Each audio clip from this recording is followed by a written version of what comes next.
Welcome back to the Newbie Gains podcast with a very special guest. We have Leanne Bakawi, if I know how to pronounce your name correctly. Welcome to the first episode of your coaching. Hey, Okay, so Leanne, how much weight have you put on since you joined the Dream Team Academy? um, 14 LPS. So 14 pounds, okay? Now, Yeah. most people are trying to go the other way, okay? 80% of our clients are trying to lose 25 pounds and plus. You are one of the other 20% who is trying to go the other way, get strong, but you were able to bulk up 13 pounds without any gym equipment, without any gym access. And you were able to do this and keep your abs as well. So tell everyone, how did you manage to bulk up and maintain your abs without access to any gym equipment? I'm actually having more apps than before. Yeah, I think the trick is that I'm following my macros. Like from the day one until now, I'm following my macros. I hit my goals every day. Um, I do everything like not exactly like sometimes I do balance. Of course, I eat things like not on my program, but so maintaining my macros is the reason why I'm doing this. I'm having muscles. I'm having more abs. So I guess macros are the secret. The macros secret. Let's talk about the macros, okay? Let's get into it. This is going to shock everyone. What's your macros? It's 2,600, I think now. It Okay. was 2,800 or more. Okay. What was the most we had you at your calories before? 200, the all macros. Yeah, all of the calories, yes. 250 protein, Yeah. uh, 300 and something for carbs, Yeah. 67 or 76. Not exactly. I remember the fat. Yeah. So that's like 3,000 calories she was on. She's eating like double most of you guys. And she's still, yes. um, Before joining the Dream Team Academy, like what was your knowledge of macros? Like what did you know about macros? What did you know about protein? I knew some. Like I heard about how much you need protein. Like you have one from kilogram. I don't know exactly what's the thing, but I was like following the something on a Safari, something on Google. Like I calculate my macros, my things, but I wasn't like having these results. Like I Mm. just was putting fat, like I put in more fat, no muscles. So that was hard. Okay, okay. So you were trying your best before, but you weren't really 100% sure on what to do specifically, right? Yeah. Okay. Now let's talk about your training, okay? What specific exercises or workouts did you find most effective over the last 6 months? I love all exercises first. Like everything, every exercise I did was good.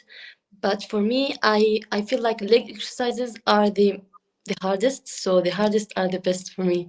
So these was yeah, perfect. Okay, okay. Now, were there any challenges you faced in staying consistent with your routine without being able to go to the gym?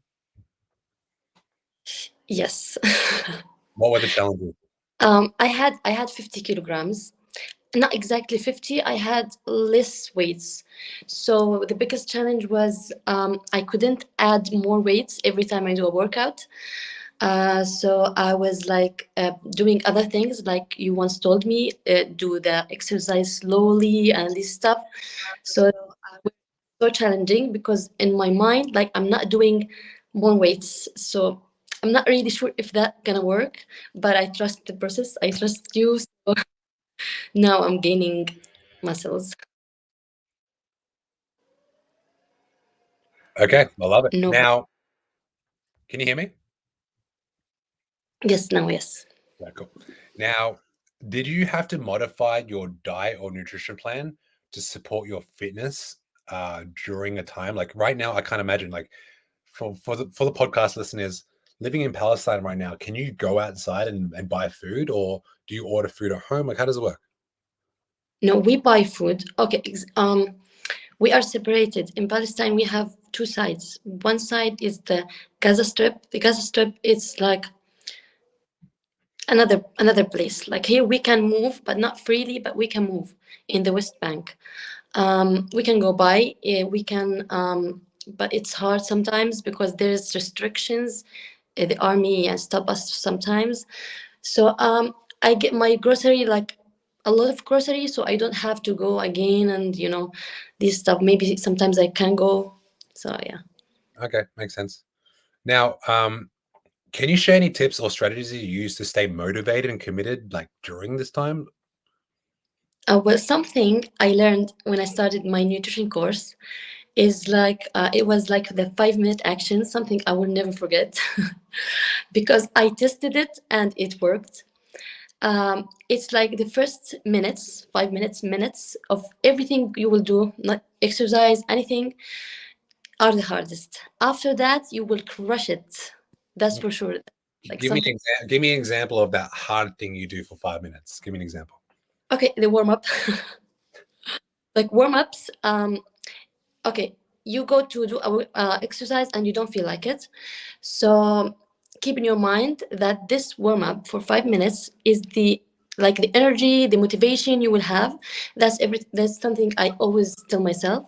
So I take 5 minutes of warm up, and then I feel like I'm gonna crush my workout, so I do that. What's your warm up? Tell everyone your warm up. I don't take my warm up is like the exercises in my program. You put sometimes my warm up, so yeah, I do your warm up, some exercises from it, and then I see what I have like a workout, and I do with lighter weights sometimes, and sometimes I do some cardio stuff so I can warm my body like this. Makes sense. I agree. So lately, me and Joanna have been training together, Leanne, and she came up to me in the living room one morning. She's like, she points at me. She puts her finger in my chest, like, Pat. I'm like, what? Why are you poking me? You need to train me to be a wellness competitor. I'm like, okay, stop poking me. She's like, train me as a wellness competitor. I want a wellness body. I'm like, what? Girl, what are you talking about? So basically, we created her a program. It took us 4 hours to create this program. So we're driving from Kelowna to Vancouver, and I said, look, let's make this 4 hours productive. So we created a 5 day program for her for the next 16 weeks. And one of the biggest things that we're doing right now is spending like a good 20 minutes warming up. So because she trains in the morning and she wakes up late, she finds it really hard to get her nervous system firing up and her blood flow going. So we walk on the treadmill for 10 minutes and then we 10-minute warm up for specific exercises that we're going to do in the gym. And that way, when she's does her first set, she's ready. She doesn't wake up out of bed, brushes her teeth, goes to the gym and starts. Like, you're not going to get any sort of enthusiasm or momentum going. So yeah. Okay, very good. Now, what are some, like, for those that don't know, when you first started here and you didn't have any equipment, right? Yeah. You were training at home. Give people an idea of like what it's like to train at home where you're at right now, and tell them the transition you made to making your own gym equipment. Well, I started with small weights, and then when you start with weights, you want to add more weights, so you get more stronger. So I had my 50 kilogram weights. It helped me, but I do remember that I thought before that of having, I see online that they do a barbell with some rocks. Like this is something I would do if I didn't have my 50 kilograms at first. I would do anything to have weights at first. So then I had the squat rack you told me about, because I couldn't do a squat with more weights. So the squat rack was something I needed, so I did it. And now I'm trying to make more stuff equipments that will help me with my bench press, with my glute bridge, with my things like deadlifts. I'm creating right now. So you're home crafting your own equipment with like Yes, your own hands. yes. And that's something so nice. Okay. I was with Nancy and Sarah at dinner last week. We were talking about this. I think it's crazy. I remember when I was texting you last year, I'm like, we need to create your own equipment. So I went on Google. I'm like, can you make this? She's like, oh, I don't know, but I think I can. And then a few months later, you made it. I just thought Yeah, that's freaking amazing. yeah, I'm so proud. That's, Um, now, over the journey, what are you most proud of since you joined the Dream Team Academy?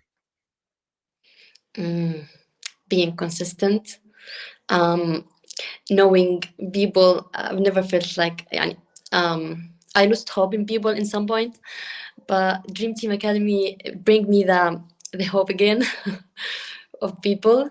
Um, I'm building muscles. I'm doing everything I want, my goals. I'm achieving everything. So that's something I'm really proud of. Mm. You said hope.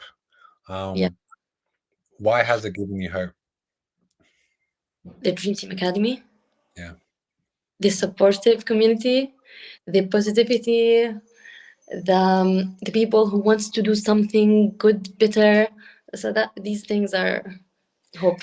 Is there anyone in the community you want to give a shout out to specifically that has helped you throughout the last 6 to No, 12 months? everyone. Everyone. Okay. I love it. Um, all right. Now, for those that are looking to join the community, join Next Level Coaching, join the Dream Team Academy, do you have any advice for them if they're thinking about joining, but they're not 100% sure or they're a bit skeptical of joining something online? Well, when I joined, well, I don't really have money every time, but when I joined, like I thank my God every time because I had the money exactly when I joined the Dream Team Academy, because it's like you will feel different. You will be a different person mentally, physically, to the better, of course. Um, Having a coach is something you need. Even a coach, you needs a coach. You always say that, and that's true. So do it and start. Okay, amazing. And apart from getting them to start, if they're like, you know what, I will join. Next month is my month. I'm going to get a job and I'm going to No, join the academy. Uh, no. okay, tell them. Okay, What? cool. I love that you stopped me. So tell them, how many hours do you work a day? Like how much do you work? 12, 12 hours. Okay, so why should people stop making excuses and find a way to make money, get some coaching, and pay for and invest in their own health and fitness like you do? Because that's what's life about first. And I don't regret anything in my life, but the first thing and the last thing I regret is that I didn't start sooner, Mm. because my health, my body, my mental is the first thing I will think about. Nothing more, nothing else. Let's say you didn't start. Let's paint a negative picture for people that don't start. Let's say you never started with us. What do you think would have happened if you just didn't do anything? Um, okay, so I had a really bad mental health before I started. A really bad mental health. I was not healthy at all. I was a smoker. I was like everything I did, like I was burning my body inside, outside. I didn't want to be like this anymore, and I don't want to remember even like how my life was, and my life now is like completely different. So Mm. that's something I don't want to go back. And to get a better picture, because I think you're so much you're relatable to the Dream Team Academy, right? Because they can all love it and cheer you on in the comment section. But for those people that they don't get it, they don't understand what it's like to live intentionally. They don't know what it's like to have non-negotiable goals. They don't know what it's like to hit their macros and train physically for their mental health and body. They're having these negative thoughts. So, what negative thoughts did you have going through your head, like before all of this? Suicidal thoughts. I hate myself. I hated myself a lot. Um, I was like, I know there's something I should do, but I didn't know what is it. I started because I had some medical problems before I had, like, I was like going to have medical problems, like really bad. So I did it at the right time. It changed my health, my mental health. Like, I used to remember that every time I feel bad, I go to work out, and then I feel like super happy, more active, with more energy, like I can do another 1 hour of exercises. So that's what fitness do. Now, what are some of the positive thoughts that you have now? Like you mentioned all these negative thoughts that you used to have. Like, what goes through your mind every single day? What are the positive thoughts you tell yourself? That I will reach what I want. I see myself, like, I see myself like in this place that I want to be. I'm not thinking I will be, but I know I will be. I see myself there. So I every day keep thinking of that, and I see that in my head, and that's everything I do. Mm. Well, Leanne, I super appreciate you for not just like showing up every single day for you, but showing up every single day for our community. Like you support, you encourage, you're one of the leaders, and I'm very, very grateful that you've trusted me to coach you thus far, and I can't wait to see what else unfolds for you. So, me and on behalf of the Dream Team Academy, we want to say thank you. Me too. Thank you. Um, And guys, that is it for the next for the Newbie Gains podcast. If you want to listen to more episodes, make sure you go on my YouTube because all the testimonials and all the Mindset Monday calls are on my YouTube. So go check that out. And for the rest of you, I'll speak to you on the other side.